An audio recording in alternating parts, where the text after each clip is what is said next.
Hello friends, मैं रंजीता। मेरी terrace garden में आप सभी का स्वागत है। आशा करती हूँ कि आप सभी अच्छे से होंगे और अपने अपने होम गार्डन में ऑर्गेनिक सब्जियों की प्लांट लगा रहे होंगे। आज मेरे वीडियो की टॉपिक है गार्डनिंग में कैसे ऑरेंज के पील को यूज़ किए जाते हैं। आई होप इस वीडियो को देखने के बाद आप कभी भी ऑरेंज पील को नहीं फेंकेंगे।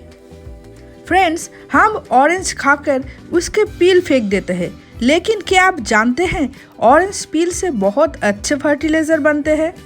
ऑरेंज पील सॉइल के पीएच लेवल बैलेंस करते हैं। इसमें नाइट्रोजन बहुत अच्छे अमाउंट में होते हैं, इसलिए प्लांट्स के ग्रोथ में ये बहुत असरदायक होते हैं। फ्रेंड्स, ऑरेंज पील में विटामिन सी भी अच्छे अमाउंट में रहते हैं। एसिडिक प्लांट्स के लिए तो ये अमृत समान होते हैं और ये पेस्टिसाइड के भी काम करते हैं। फ्रेंड्स, ऑरेंज के पील से आप 3 टाइप्स के फर्टिलाइज़र बना सकते हैं। पहले तरीके में ऑरेंज के पील को छोटे छोटे पीसेस में काटना पड़ेगा। अब एक प्लास्टिक के बोतल में इस पील को लेना पड़ेगा। मैं यहाँ पर 100 ग्राम ऑरेंज पील लेकर ½ लीटर पानी इस बोतल में फिल करूँगी। बोतल के अंदर जो गैस फॉर्मेशन होगी उसे रिलीज करने के लिए बोतल के ऊपर पोर्शन में 2 इंच तक एम्प्टी रखना पड़ेगा।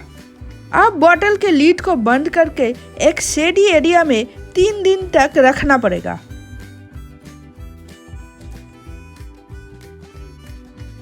3 दिन के बाद देखिए व्यूअर्स, पानी के कलर कैसे बदल गया है। ऑरेंज पील के लिक्विड फर्टिलाइज़र तैयार हो गई है। अब इस लिक्विड को ऑरेंज पील से एक स्टेनर के मदद से छानना पड़ेगा। फ्रेंड्स, इस लिक्विड को आप डायरेक्टली प्लांट के सॉइल में नहीं यूज़ कर सकते हैं।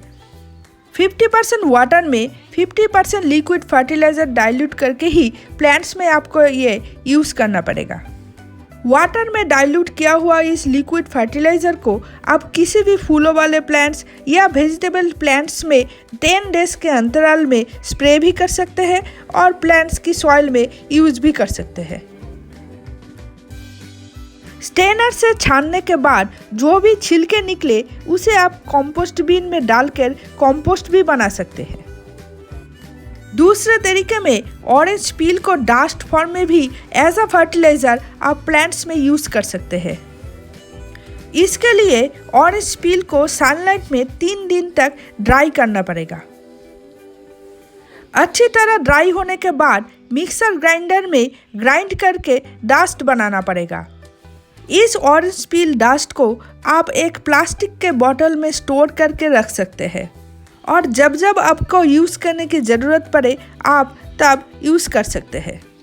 Friends, orange peel dust fertiliser को आप किसी भी फ्लावरिंग प्लांट्स या वेजिटेबल प्लांट्स में 20 डेज के अंतराल में यूज़ कर सकते हैं।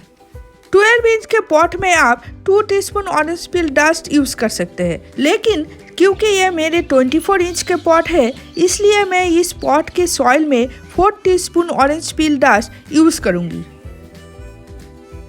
ऑरेंज पील डस्ट को सॉइल के साथ अच्छी तरह मिलाना पड़ेगा। इसे यूज़ करने के कुछ दिन में ही आपको प्लांट्स में चेंजेस देखने को मिलेगी। थर्ड तरीके में आप ऑरेंज पील से सिट्रस बायो एंजाइम भी तैयार कर सकते हैं। इसके लिए 1 लीटर के प्लास्टिक के बोतल लेकर उसमें 50 ग्राम जागरी यानी कि गुड़ लेना पड़ेगा। फिर उसमें गुड़ के 3 गुना यानी 150 ग्राम ऑरेंज पील डालकर ½ लीटर पानी से बोतल को भरना पड़ेगा। यानी इन सब की रेशियो होना चाहिए 1:3:10।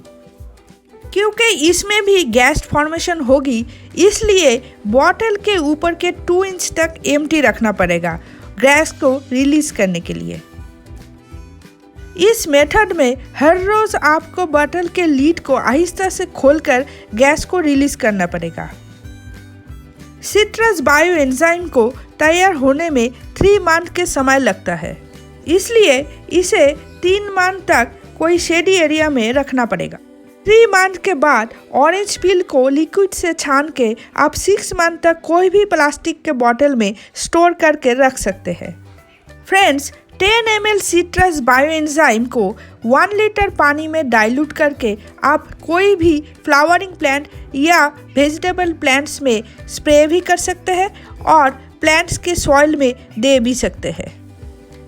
फ्रेंड्स, ऑरेंज पील से तैयार किया हुआ इन फर्टिलाइजर को यूज़ करके आप कुछ दिन में ही प्लांट्स में चेंजेस देख सकते हैं। आपके वेजिटेबल प्लांट्स वेजिटेबल से भर जाएगी। तो व्यूअर्स, अगर आपको मेरी ये वीडियो अच्छी लगी है तो कमेंट सेक्शन में बताएं, लाइक, शेयर, सब्सक्राइब करें और बेल आइकन को प्रेस करें। तो आज यही तक, बाय।